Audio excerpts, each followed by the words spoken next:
주가 보이신 생명의 길 나 주님과 함께 상한 마음을 들이며 주님 앞에 나가리 나의 의로움이 되신 주 그 이름 예수 나의 길이 되신 이름 예수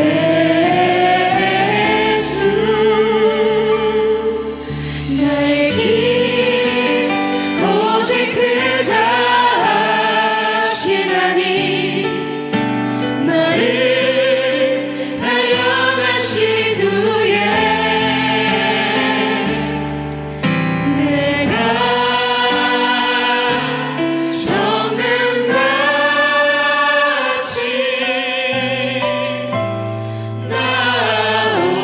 나오리라. 그렇게 될 것을 믿으시는 분들은 우리 오른손 높이 들고 이 찬양 다시 처음부터 함께 고백해 봅시다. 주가 보이신 생명의 길 나 주님과 함께 이 시간 오른손을 높이 들고 주님 이 시간 이 찬양을 통해서 하나님이 이렇게 결단합니다. 이런 마음으로 오늘 고백하십시다. 의로움이 되신 주 그 이름 예수 나의 길이 되신 이름 예수 아멘 나의 길 오직 그가 하시나니 나를 달려가신 후에 내가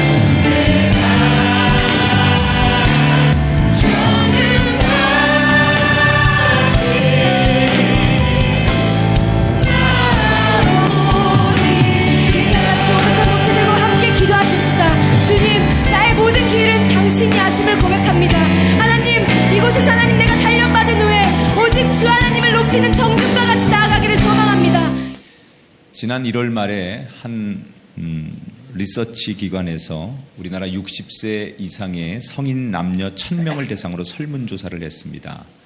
설문의 내용은 당신은 운세를 보십니까? 라는 질문입니다. 놀랍게도 이 질문의 84.6%가 나는 운세를 본다 이렇게 대답을 했습니다. 근데 이게 2년 전에 조사했을 때 69.6%에 비해서 2년 사이에 15%가 증가한 수치입니다.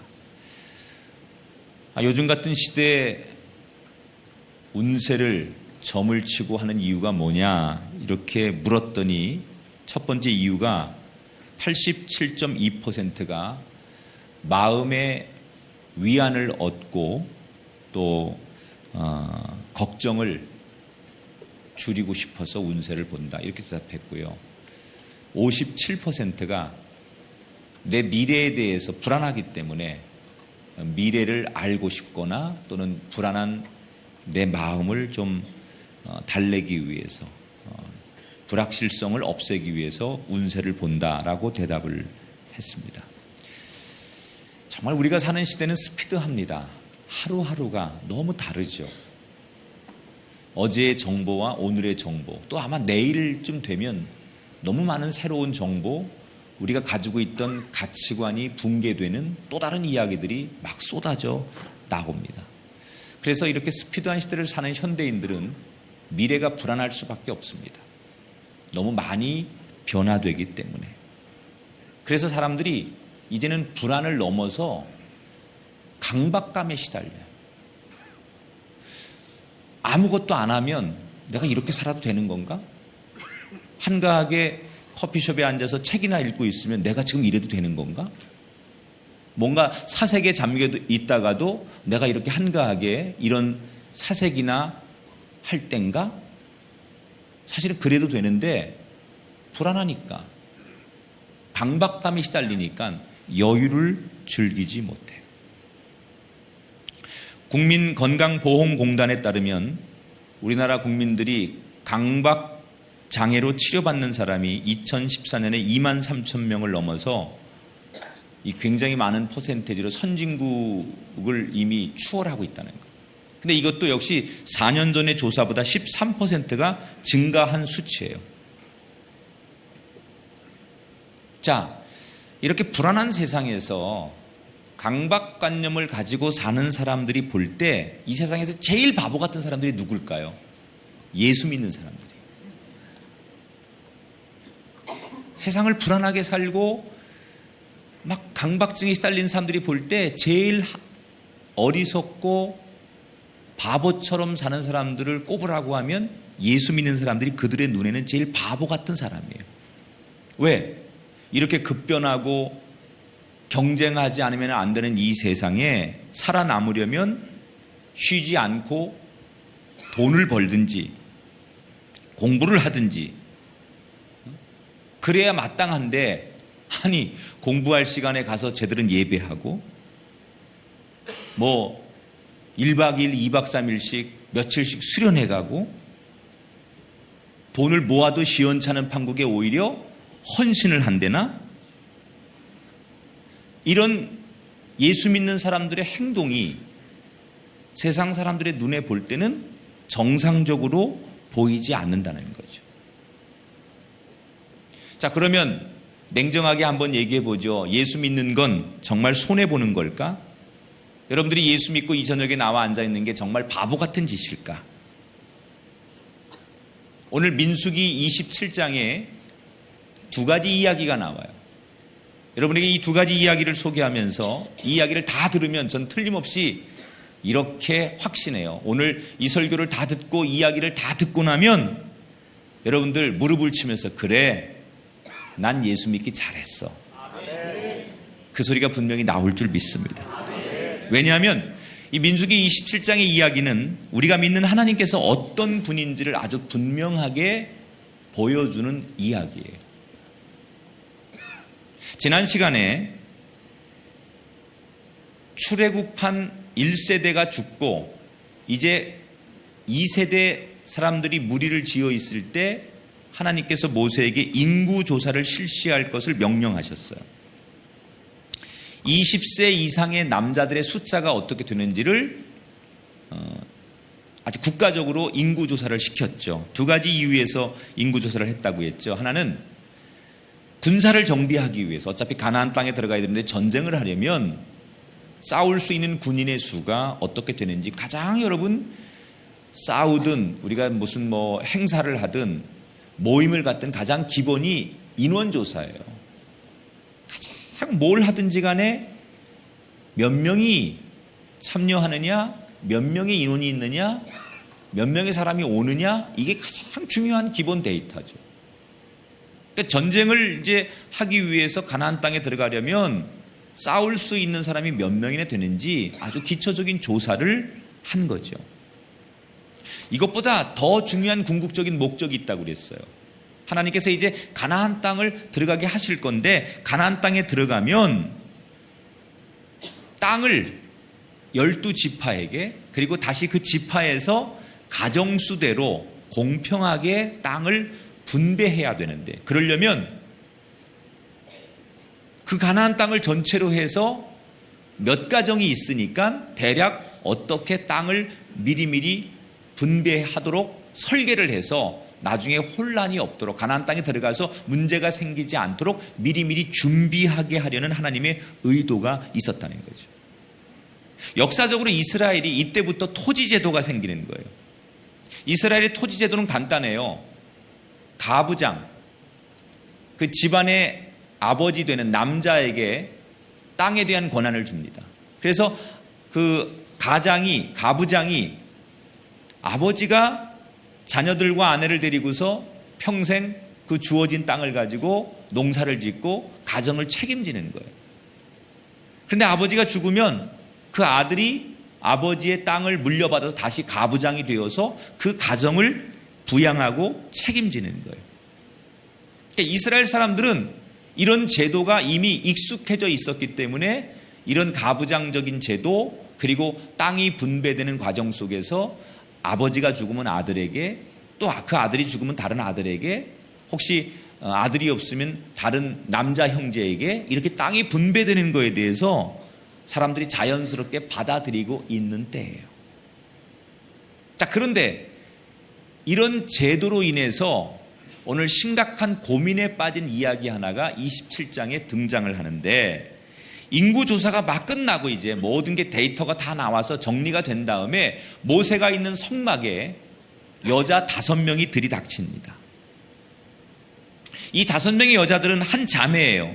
성경에 보니까 므낫세 지파에 있는 슬로브핫이라는 사람의 딸들이었는데, 이들이 5 자매가 모세를 찾아와서 눈물을 뚝뚝 흘리면서 호소하기 시작해. 그리고 때로는 자신들의 분노를 조절하지 못하고 모세에게 항의하기 시작해. 자, 오늘 성경을 볼게요. 민수기 27장 3절 4절을 같이 읽어봅니다. 시작. 우리 아버지가 광야에서 죽었으나 여호와를 거슬러 모인 고라의 무리에 들지 아니하고 자기죄로 죽었고 아들이 없나이다. 어찌하여 아들이 없다고 우리 아버지의 이름이 그의 종족 중에서 삭제되리까? 우리 아버지의 형제 중에서 우리에게 기업을 주소서. 쉽게 얘기하면 저희는 슬로보아즈라는 사람의 딸들입니다. 그런데 저희 아버지께서 저희 딸들만 남겨놓고 세상을 떠나셨습니다. 그런데 이번에 듣자하니 나라에서 개혁을 하는데, 법을 만들었는데 아들이 있는 집에만, 가부장, 남자가 있는 집에만 땅을 분배하신다고 하는데, 저희 같은 경우는 아들이 없기 때문에 딸들만 5이 있는 상태에서 아버지가 돌아가셨기 때문에 그 이번에 만든 법에 의하면 우리는 한 평의 땅도 받지 못하는 처지가 됩니다. 저희 아버지가 유명하거나 능력이 있던 분은 아니었습니다. 아주 평범한 아버지였습니다. 그렇다고 해서 하나님 앞에 반역하거나 율법을 어기거나 잘못한 게 없는 아버지셨습니다.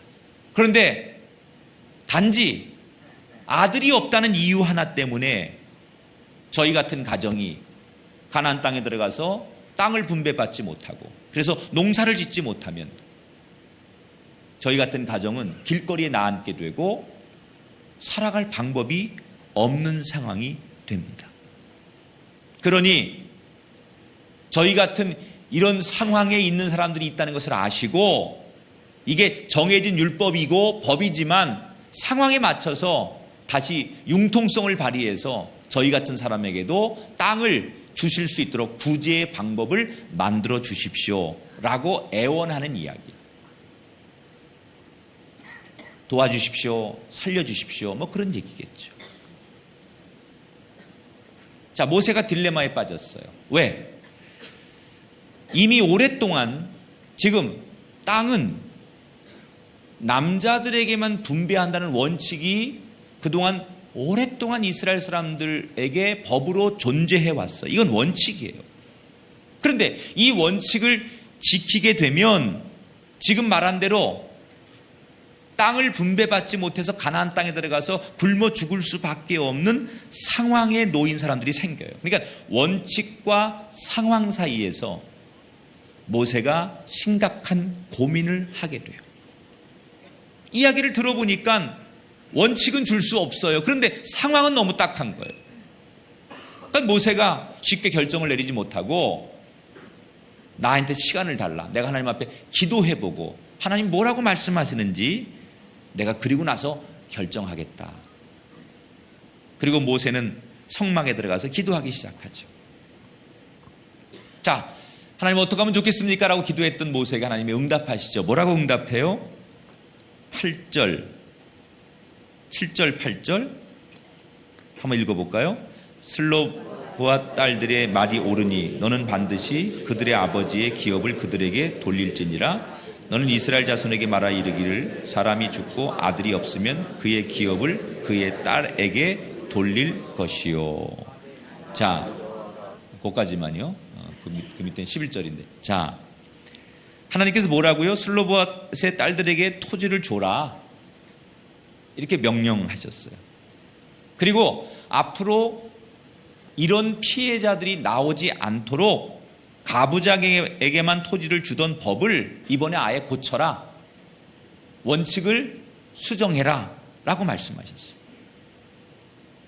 자, 비록 누군가에게는 자기들이 가지고 있는 소중한 원칙을 깨는 것처럼 보일 수 있지만 하나님은 그것보다 원칙을 깨는 한이 있어도 자기의 백성들이 위기에 놓인 것을 차마 볼 수 없었기 때문에 정해진 원칙, 정해진 법을 깨서라도 수정해서라도 사람을 살리는 게 하나님의 의도요, 마음이었다는 거예요. 여러분, 원칙이라는 것은 쉽게 바뀌면 안 되는 거잖아요. 그런데 하나님의 의도는 뭐예요?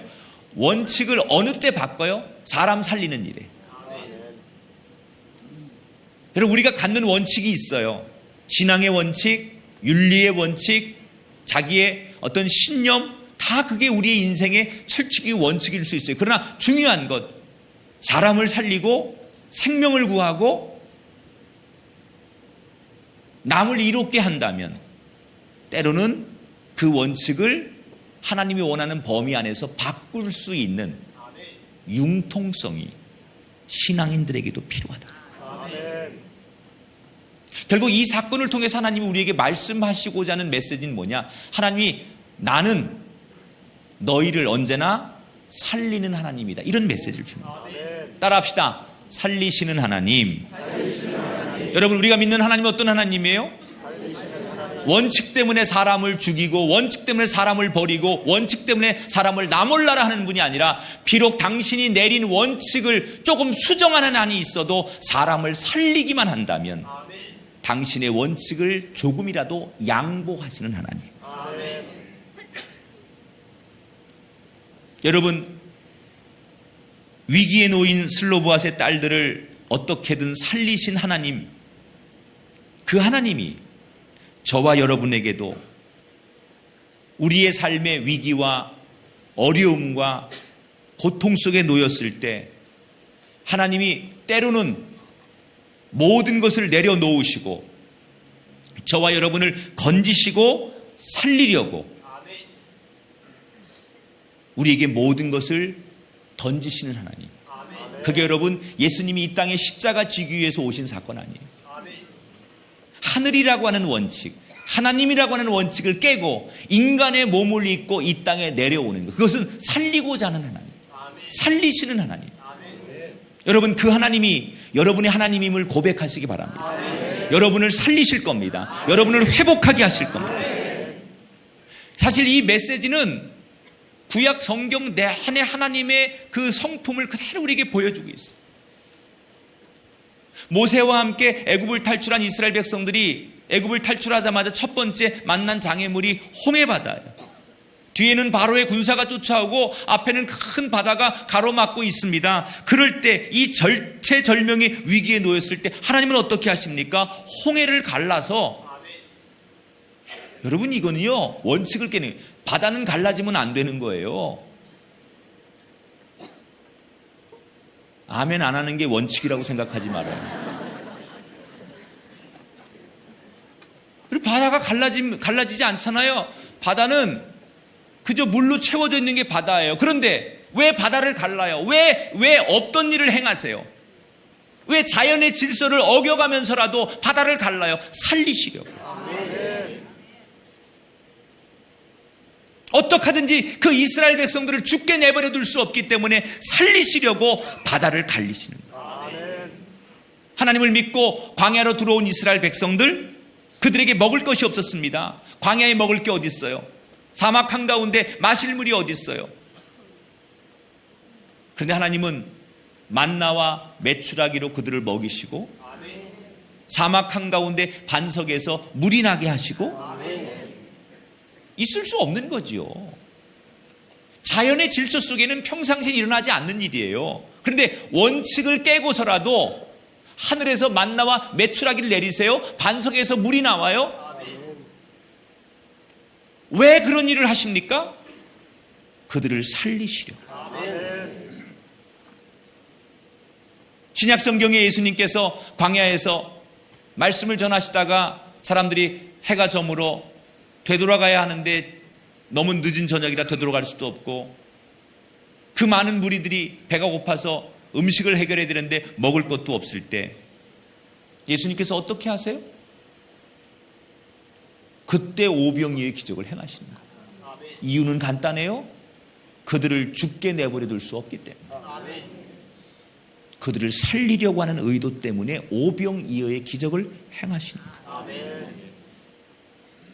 오늘 이 말씀을 듣는 여러분, 우리 젊은이 여러분, 하나님은 여러분의 인생을 고치시고 회복하시고 돌보시고 건지시는 살리시는 하나님임을 고백하십시오. 내가 어떤 일을 만나도 하나님이 때로 손해를 보고 하나님이 때로 수모를 당해도 하나님은 우리를 살리기 위해서, 나를 회복하기 위해서, 나를 건지기 위해서, 우리를 살리기 위해서, 때로는 하나님이 명예가 바닥에 떨어져도 당신의 이름이 훼손되더라도 당신이 정해놓은 원칙에서 조금 벗어나는 한이 있어도 우리를 살리려고 놀라운 일을 행하시는 하나님, 그분이 바로 여러분이 고백하는 하나님, 여러분이 믿는 하나님임을 아시길 바랍니다. 오늘 이 자리에 죽을 것 같은 심정으로 나오신 분이 있습니까? 내가 만난 질병의 문제로 두려운 분이 있습니까? 경제적으로 불안하거나 내 취업과 결혼과 미래를 향하여 무언가 정말 염려하는 분이 있습니까? 아니, 어떤 분 같으면 무언가 되는 일이 없어서 내일이 영영이 오지 않았으면 좋겠다, 오늘로 이 세상이 끝이었으면 좋겠다, 이렇게 마음속으로 한켠으로 바라고 계신 분이 계십니까?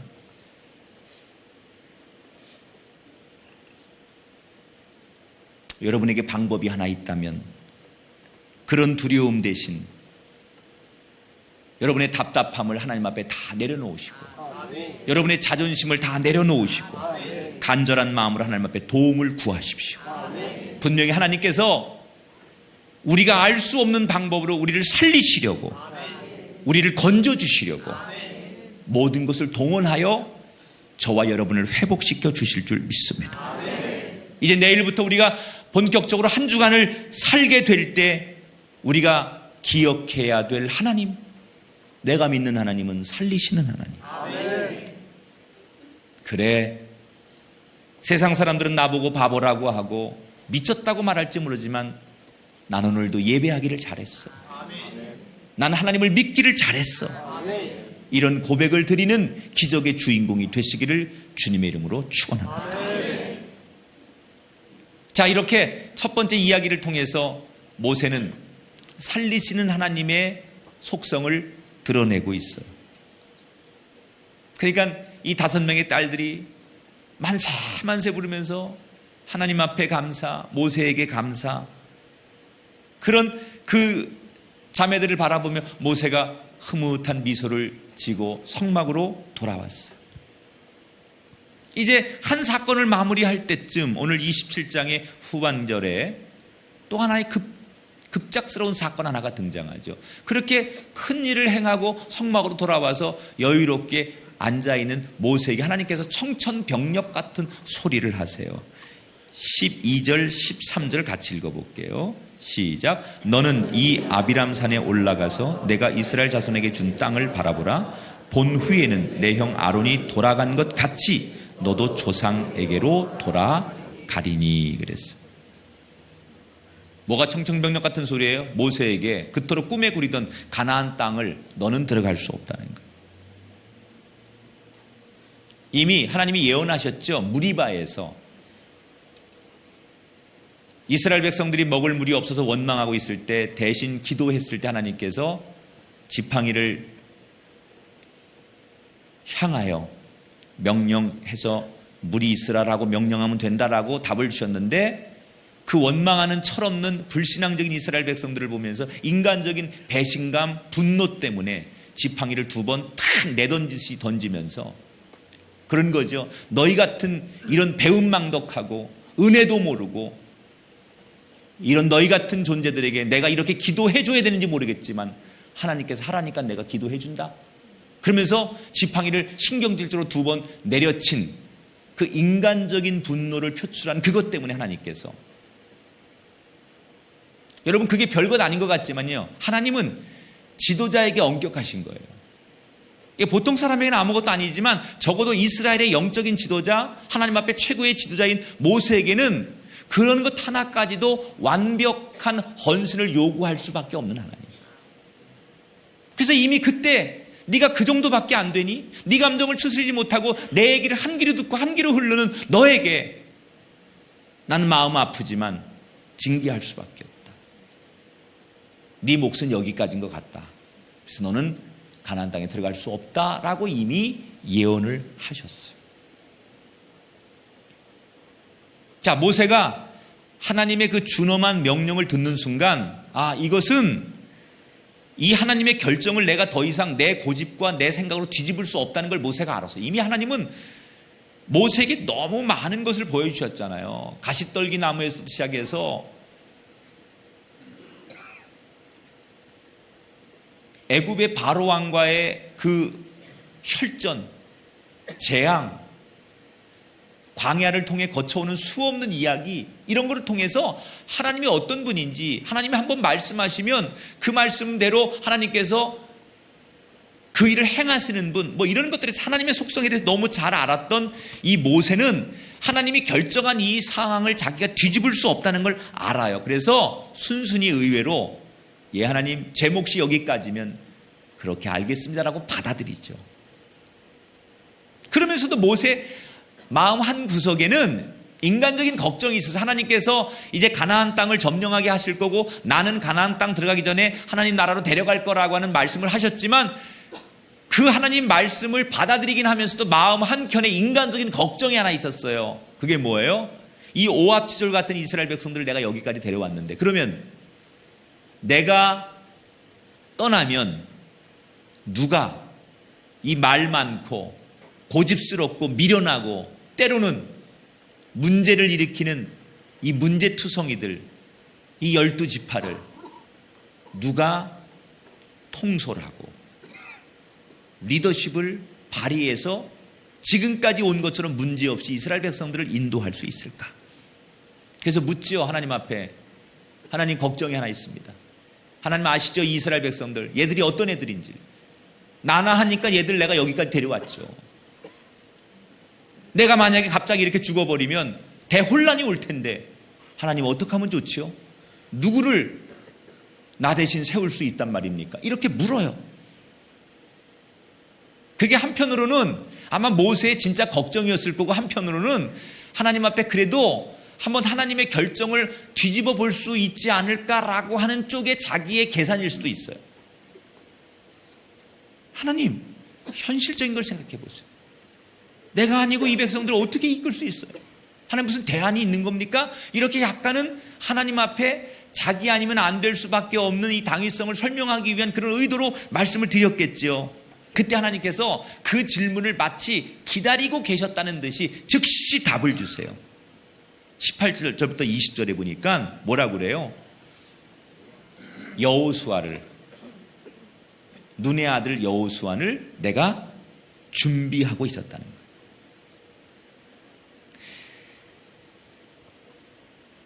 모세는 자기 다음의 후임자를 인간적으로 걱정하고 있었지만, 아니 모세 말고도 많은 백성들이 걱정했을 거예요. 모세가 죽으면 정말 현실적으로 대안이 없을 거라고 생각했을지 몰라요. 그런데 하나님은 인간이 걱정하고 모세가 걱정하는 걸 뛰어넘어 이미 여호수아를 생각하고 있었고 여호수아를 준비하고 있다 그랬어요. 여러분, 여호수아가 가만히 보면, 출애굽기 민수기를 살펴보면 이미 지나고 보니까 우리가 아는 거예요. 하나님께서 여호수아를 차기의 지도자로 염두에 놓으시고 이미 많은 훈련을 했구나라는 것을 지나고 보니까 아는 거예요. 출애굽기 17장에 보면 이스라엘하고 아말렉과의 전쟁이 나오죠. 그때 모세가 언덕 위에 올라가서 두 손을 높이 들고 기도할 때 아론과 훌이 옆에서 그 기도의 손이 떨어지지 않도록 받치고 기도하는 거예요. 그리고 여호수아는 전쟁 한복판에 들어가서 사령관이 돼가지고 전쟁을 하는 거예요. 그런데 모세가 기도하다가 팔이 아파서 손이 내려오면 전쟁에서 밀리고, 팔이 아프지만 다시 하나님 그리고 손을 올려서 기도하면 전쟁에서 이기고. 그때 여호수아가 뭘 경험했느냐? 내가 아무리 현장에서 용맹하게 싸우고 군인의 숫자가 많고 무기가 첨단이고 뭐 전략이 좋아도 배후에서 기도해야만 이기는구나. 이걸 모세가 전쟁 한복판에서 경험하는 거예요. 사람이 하는 게 아니라 전쟁은 하나님께 손에 있는 거구나. 기도하는 전쟁을 이길 수 있다라는 것을 이미 아말렉과의 전쟁에서 모세가, 여호수아가 경험을 한 거예요. 그때는 그런가 했는데 지나고 보니 그것도 하나님께서 이미 차세대 지도자론을 염두에 놓으시고 여호수아에게 네가 지도자가 되면 기도가 얼마나 중요한 건가를 뼈저리게 경험하게 하신 사건. 출애굽기 32장에 보면 이스라엘 백성들이 금송아지를 섬기고 있을 때 여호수아는 모세 옆에 있으면서 불순종에 대한 하나님의 분노를 그 자리에서 경험했어요.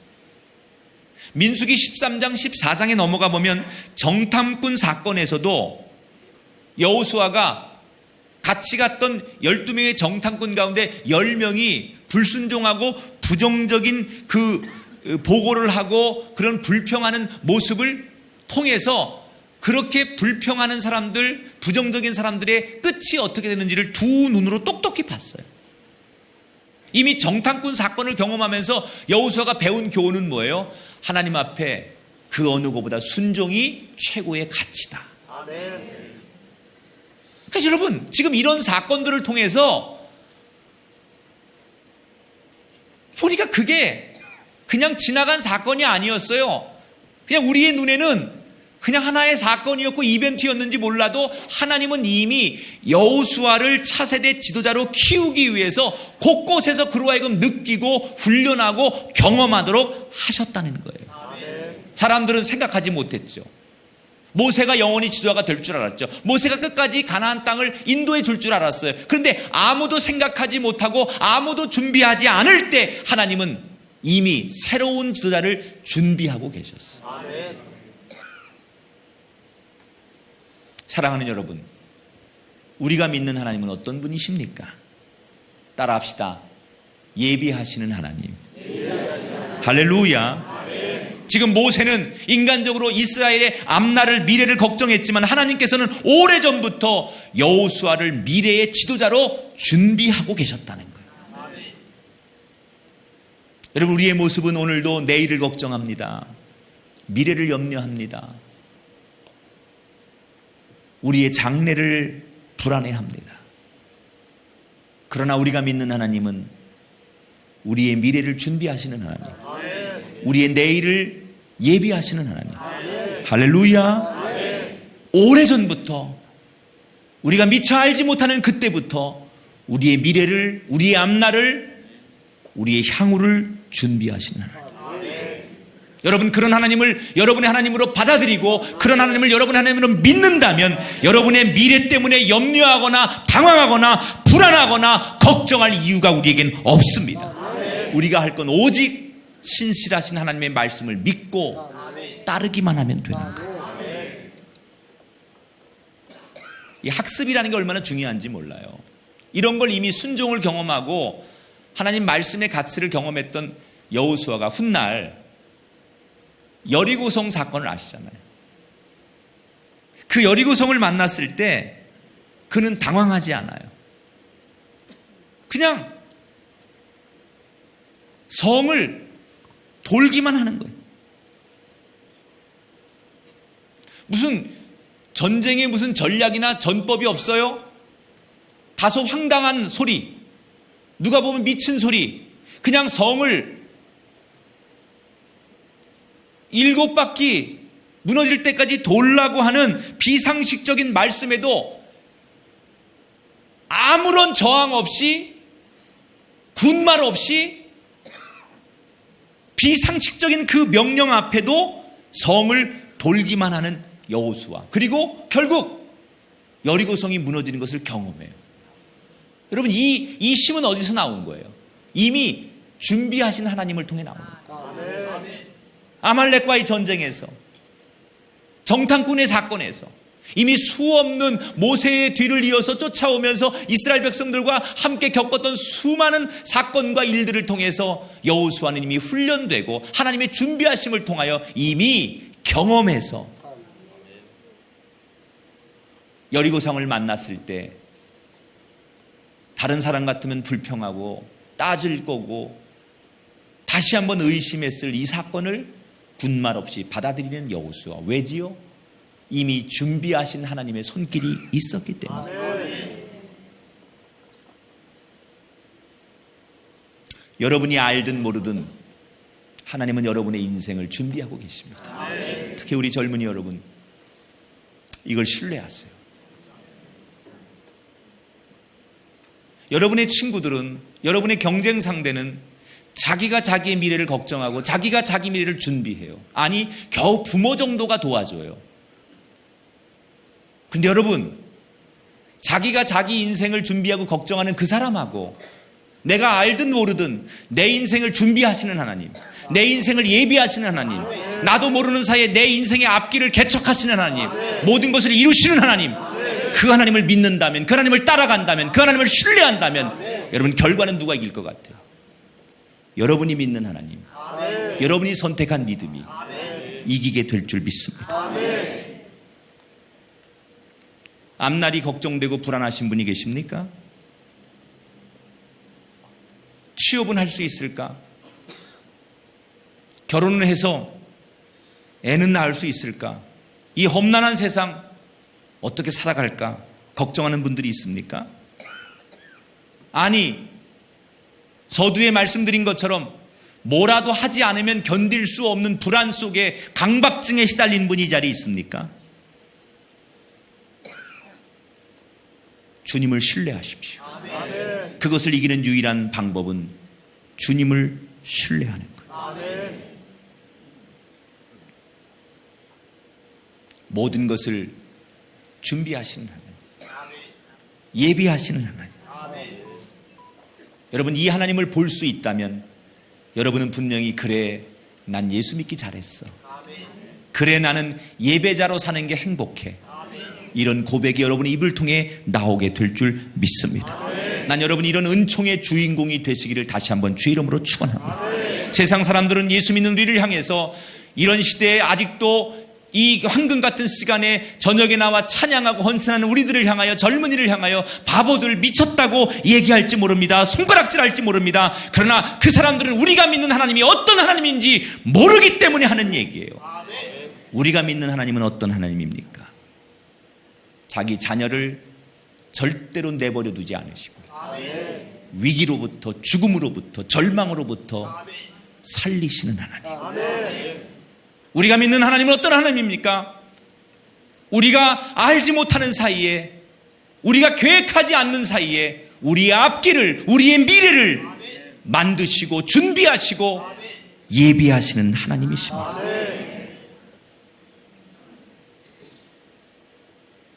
오늘 예배를 마치고 세상을 향해 나갈 때 당당하게 걸어가십시오.